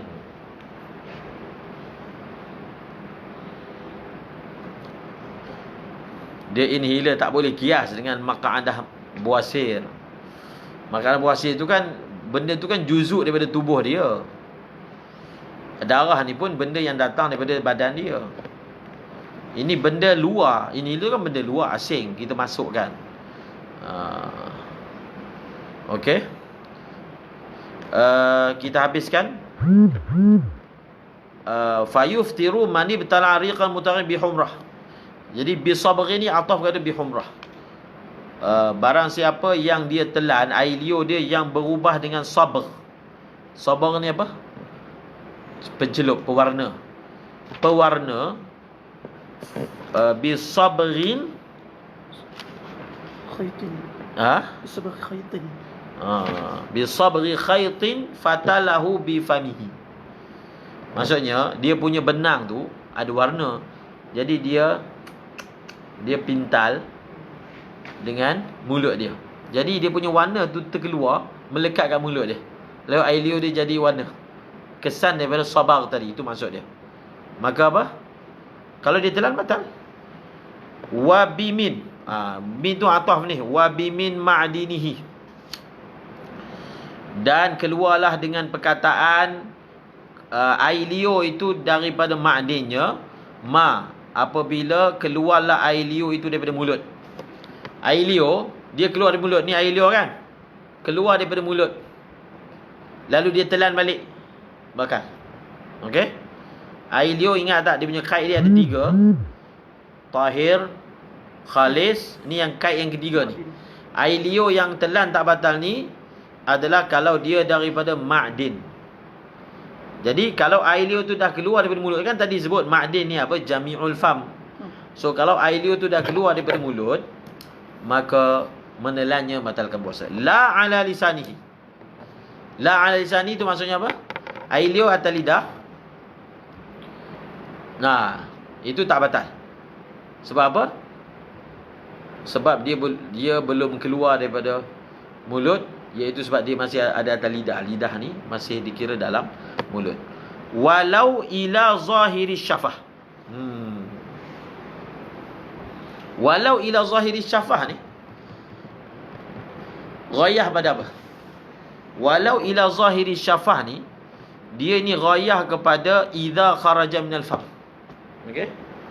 Walau ila zahiri syafah ni, dia ghayah kepada apa? Ghayah kepada walau ila zahiri syafah. Walau ila zahiri syafah, takdir dia apa? Walau kana khurujuhu ila zahiri syafah. Walau kana zuhuruhu ila zahiri syafah. Ini yang dia punya muskil. Ni mulut. Kalau kita ambil wudu, kita hanya wajib basuh bahagian zahir. Iaitu bahagian zahir yang kita wajib basuh ketika wudu ni, kita tutup mulut secara normal, bukan kemam. Tutup.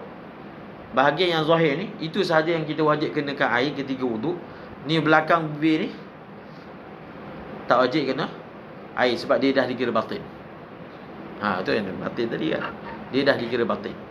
Jadi kalau air liur tu dia ada atas zahir syafah. Dan jadi kalau perempuan pakai gincu bulan puasa, hati-hati kan. Perempuan pakai gincu bulan puasa kan, dia orang suka dia. Bila buat macam tu, jadi dia punya juzuk daripada gincu tu akan masuk. Jadi hati-hati. Batal dia punya puasa dia. Summa walau ila zahiri syafah. Ay walau kana khurujuhu ila zahiri syafah faqat fa innahu yadhurru batila'uhu thumma raddahu bilisanihi wa batala'ahu. Summa raddahu bilisanihi. Jadi dia punya susunan ibarat tu agak macam tak jelas. Jadi kena betul-betul tu. Wa bimin ma'dinihi ma idza kharaja minal fam la ala lisani. Di kat situ kan, keluar daripada mulut, bukan dia keluar atas lidah. Habis. Kemudian walau ni nampak dekat sangat, orang ingat nanti dia ghayah kepada ala lisani. Bukan. Dia ghayah kepada idza kharaja minal fam walau ila zahiri syafah. Dia keluar, walaupun dia keluar tu hanya atas bibir je. Faham? Summa, lepas dah keluar, raddahu bilisanihi. Dia ambil balik air liur tu, dia telan. Batal. Dia bagi contoh yang lain. Au balla khaitan. Balla ni semalam kita bagi contoh. Dia benang, dia basahkan. Ataupun siwak. Ingat, orang yang nak bersugi bulan puasa, siwak tu kan ada rasa. Au kalau tak ada rasa pun, au siwakan birikihi. Nampak? Kan siwak tu keras, dia gigit, keluarkan. Kemudian dia masukkan balik, gigit. Lepas tu dia telan. Jadi air liur yang kat siwak tu dah kira munfasil. Jadi kalau dia telan, batal puasa. Au siwakan biriqihi au bima'in faraddahu ila famihi wa alaihi rutubatun tanfasilu wabtalaha. Ataupun siwak itu dia telah basahkan. Bima ini ataf kepada biriqihi, iaitu au balla siwakan bima'in. Okey, dia basahkan siwak dengan air, basahkan, dia masukkan kat mulut.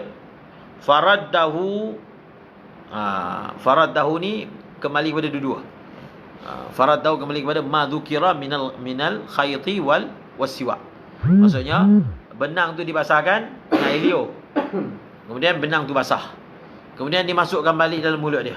Faraddahu, rahu kembali kepada apa? Ma dzukira minal khayti wasiwak ila famihi wa alaihi rutubatun tanfasilu.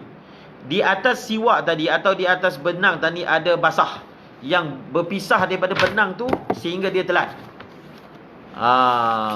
Sehingga dia telan. Wabtala'aha fayuftir, maka jawapannya batal puasa.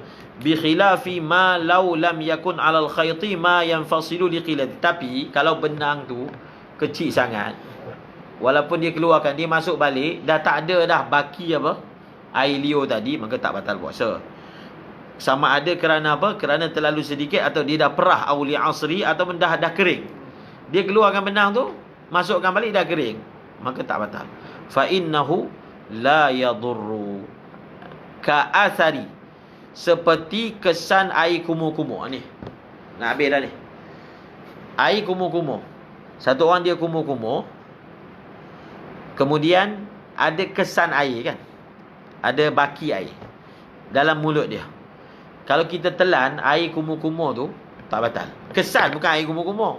Dia kumur-kumur telan, batal lah. Dia kumur-kumur dia buang, kan ada saki baki air kan. Maka kalau dia telan, tak batal. Ada setengah orang, macam contohnya mufti wilayah juga, ambil kiaskan. Dia kata inhaler ni tak batal puasa kerana dia terlalu sedikit. Maksudnya gas yang masuk tu terlalu sedikit, maka tidak membatalkan puasa. Tapi dalam mazhab Syafi'i lah, kita tak ada beza sedikit ataupun banyak.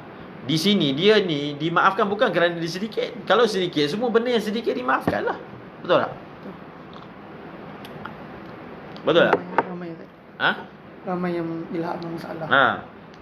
Ni air kumur-kumur ni, dia dimaafkan bukan kerana dia sedikit. Sedikit tidak ada iktibar dalam mazhab Syafi'i, dalam bab tidak membatalkan. Kan kita dah bagi contoh sim-simah. Nah, mazhab Hanafi ada lah. Mazhab Hanafi ada. Mazhab Syafi'i tak ada.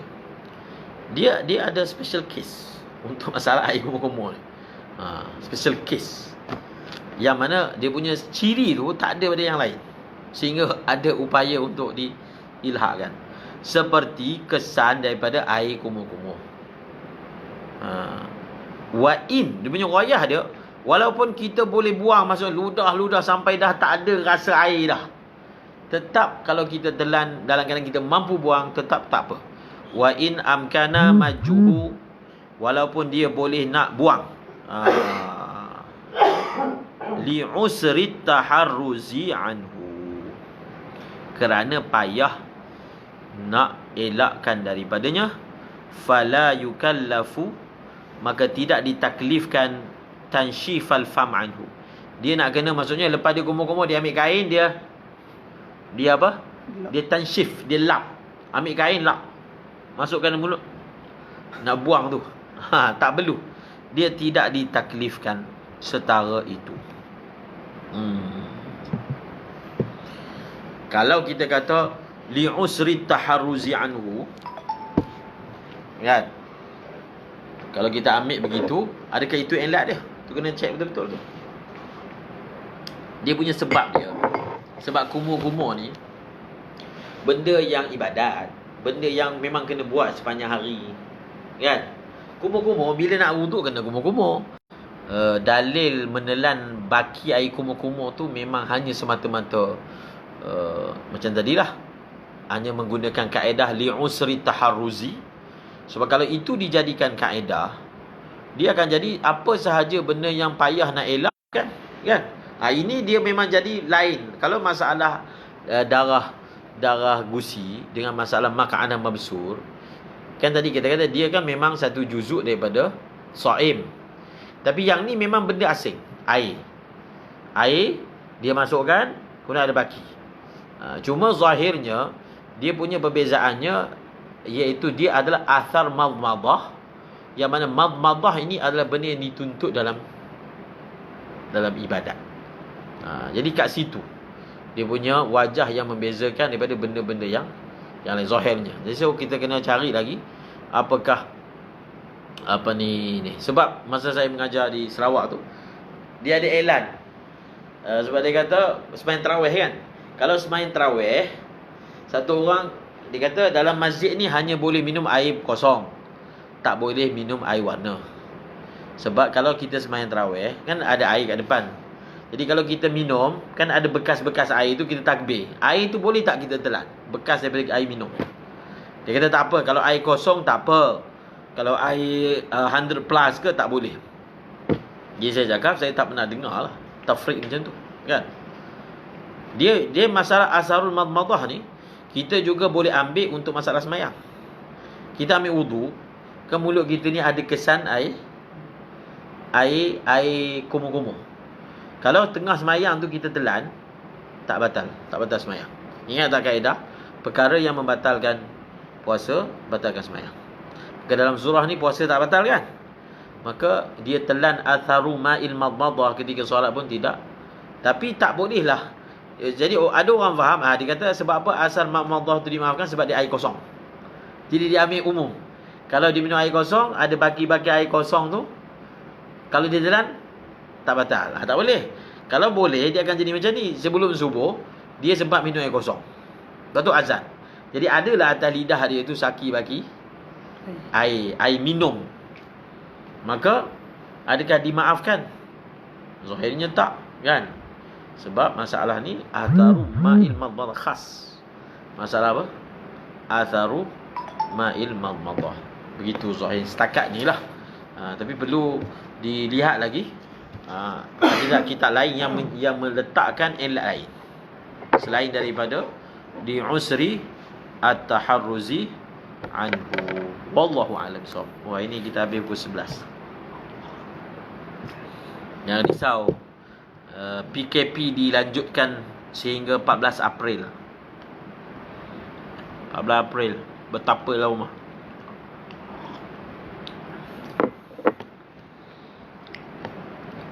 Ada surat mana tadi ni? Tanda ni.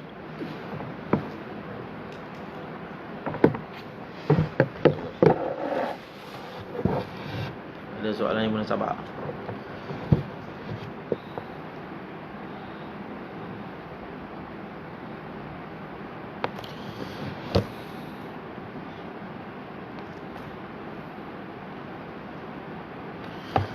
Kita tak belum sempat lagi. Saya nak baca daripada kitab ni. Tengok ni. Apa nama kitab tu? Kitab karangan Allamah Said Ahmad Beg Al-Hasani. Beliau ada bahaskan satu ibarat berkaitan dengan ni. Berkaitan dengan ibarat muhasyi, berkaitan dengan batin udhun, tapi tak sempat lah. Maksudnya ada kesalahfahaman tentang masalah ibarat tu, batin uzun. Dia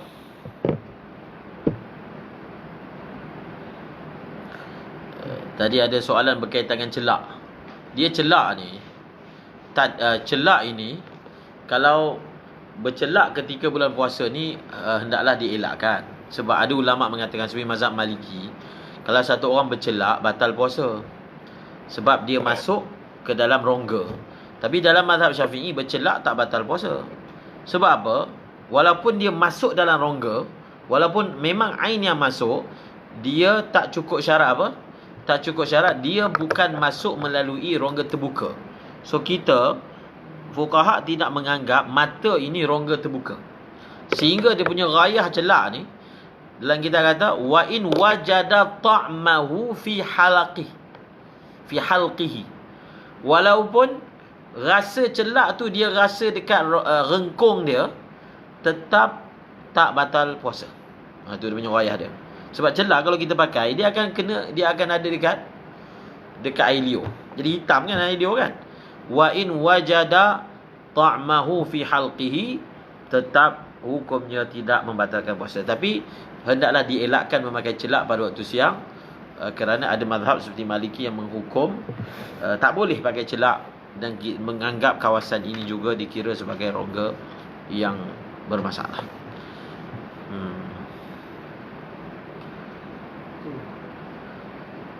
Apa dia? Kalau seorang itu membuat perkara yang membatalkan satu ibadah atas kaul muktamad, kemudian dia baru tahu ada kaul ba'as lagi tahu ibadah itu tak batal, maka dia wajib dikodok atau tak? Klik pada Apa? amal. Lepas tu ada boleh kita teruskan dia tidak kodok. Ni kitab yang saya tunjuk ni Rasail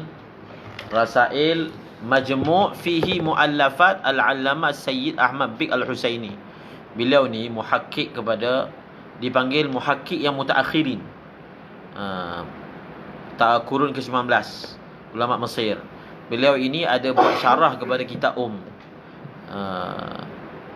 Mursyidul Anam, kan, syarah kepada Ummil Imam. Jadi beliau ini muhakkik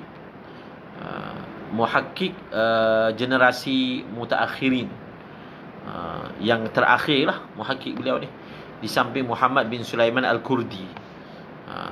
Jadi Ahmad bin Al-Husaini dalam Rasail ini ada banyak perbahasan. Dia ada satu bahaskan tentang masalah, dia buat kajian tentang ibarat-ibarat yang berlaku salah faham. Jadi sehingga dalam Hawashi membawa kesalahfahaman ibarat tersebut. Jadi antaranya masalah batin udhun dalam bab puasa. So kita tak sempat nak baca malam ni. InsyaAllah kita akan baca kelak,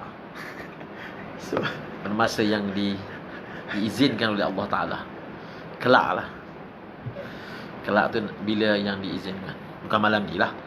Okey. Panjang surat dia. Surat dia satu je, dua, tapi benda tu jadi panjang. Soalannya, bolehkah seseorang itu dia taklid ba'dal amal? Dia pernah berlaku, saya ingat lagi, masa itu kita duduk dalam kelas Syekh Aida, ada satu orang student, dia dah semayang dah apa semua, kaki dia luka, umir luka jatuh basikal. Jadi dia tengah kelas tu duk kutir-kutir dekat dia punya lutut dia. Dia nampak ada apa? Ada bangkai semut. Dalam mazhab Syafi'i, bangkai semut najis dan menyebabkan sembahyang tak sah. Maka dia tanya Syekh, macam mana ni? Dah sembahyang tadi, sembahyang Isyak. Syekh kata, kau carilah mana-mana mazhab yang mengatakan bahawasanya tak membatalkan tak membatalkan sembahyang. Maksudnya bangkai itu tak najis ataupun sedikit dan tak membatalkan sembahyang. Jadi boleh untuk amalkan bagi pihak diri sendiri walaupun sudah amalkan. Ini untuk orang awam lah.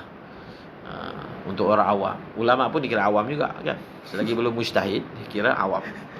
Okey, maka boleh untuk diamalkan. Letak ubat bawah lidah, dia tak batal puasa sebab dia tak ada masuk ain. Kalau ain tak ada masuk ke dalam halaq, maka tak batal.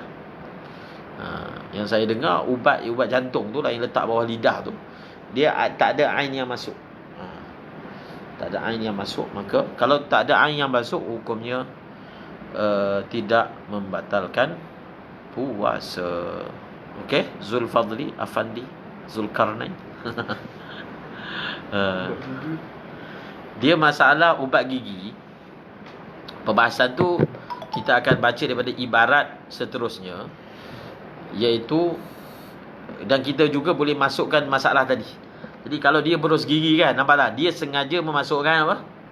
Memasukkan berus gigi, ubat gigi dalam mulut dia, menyebabkan air liur dia bercampur dengan ubat gigi. Jadi kalau masa dia berus gigi tu dia tertelan, ada air liur bercampur air ubat gigi masuk, batal puasa. Pakai ibarat tadi. Ibarat, ingat tak ibarat tadi? kalau dia masukkan air dalam mulut dia lalu sabaq, air tertelan, maka batal puasa. Faham tak? Maka sebab tu guru kami Syekh Haidar, beliau selalu kalau ditanya tentang masalah apa? Masalah berubat gigi ni ataupun berus gigi ketika bulan puasa, kalau ditanya dalam majlis umum, beliau jawab apa? Tak boleh. Tak boleh, khalas. Tak boleh berus gigi ketika bulan puasa. Sebenarnya jawapannya ada tafsir. Kalaulah daripada air liur yang bercampur ubat gigi itu ada masuk tertelan, batal puasa. Kalau tak tertelan, tak batal puasa. Kaedah dia sama je, tak ada beza pun. Cuma oleh kerana sifat berus gigi yang dilakukan oleh orang awam, dia muruh gigi mubalarah kan, maksud dengan penuh buihnya. Jadi kebanyakannya dia tertelan. Jadi untuk mengelakkan daripada orang awam, mungkin dia rasa okey kot, saya tak tertelan, jadi terus tutup pintu. Syekh kata tak boleh, batal, khalas. Sebenarnya mana mungkin kalau semata-mata berus gigi batal puasa? Mana ada kan? Mestilah dengan syarat kalau ada masuk sesuatu. Sebab itu jawapan dia kena elakkan,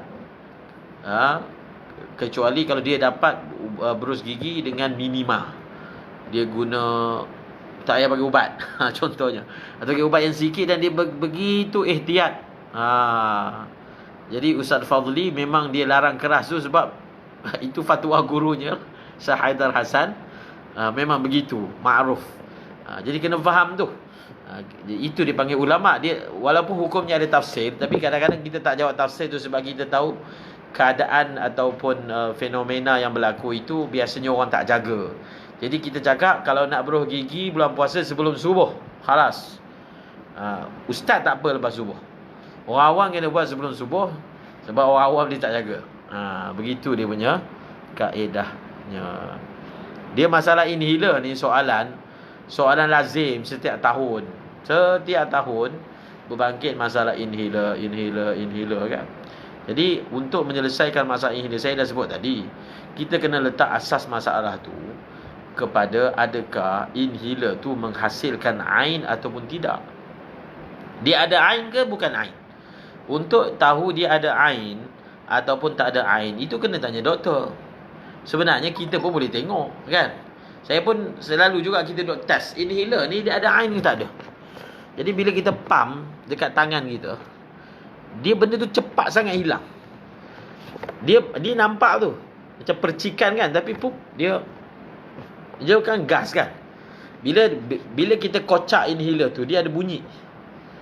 Memang sifat gas macam tu. Bila dia padat, dia akan menjadi cecair, macam gas pemetik api. Tapi cuba kita pecahkan pemetik api, mana ada air mengalir ke? Tak ada. Dia bila dimampankan, itu dalam ilmu kimia, kimiawi. Jadi bila dimampankan ada, tapi bila dilepaskan dia tak ada. Jadi masa dilepaskan, kita nak bahaskan masa lepas, ada ain ke tak ada ain? Di situ poin dia. Jadi ada orang yang biasa pakai inhaler, bila dia pump inhaler ni, dia akan kepam pula. Dia akan kemam. Dia sebenarnya dia dah hilang dia punya ain dia. Cuba cek. Kemudian bila ditelan tu, dia telan adalah gas yang langsung tak ada ain. Kalau begitulah sifat dia, maka tak batal puasa kan.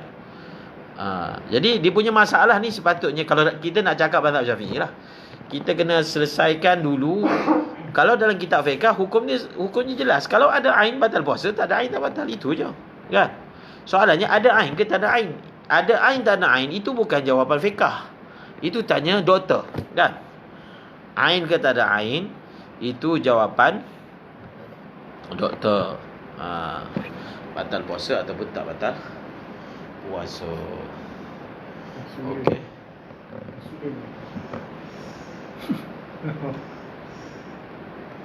Kan kita dah sebut kan, kalau sebarang injection yang masuk melalui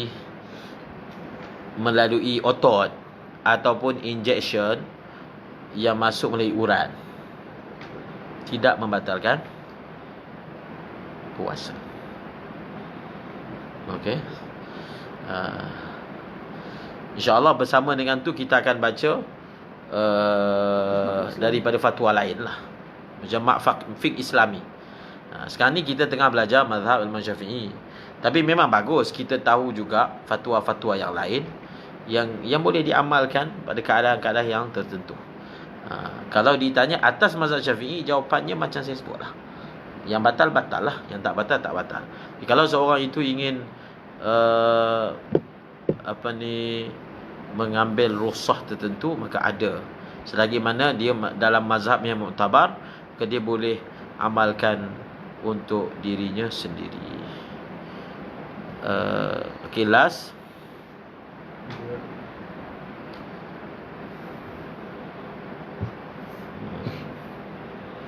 Tak ada. Wallahualam. Jadi hari ni hari Jumaat, malam ni malam Jumaat. Esok. Hari Rabu kan? Allahu Akbar. Oh, waktu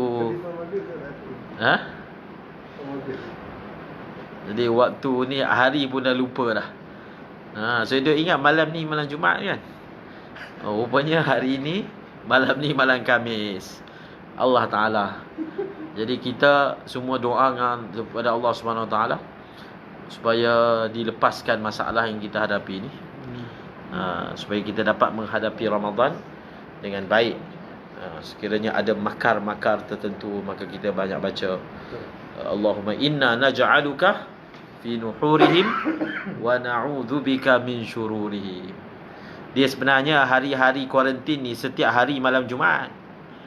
Dia tak ada dah istilah malam Jumaat kan. Jelah hari Jumaat pun tak sembahyang Jumaat.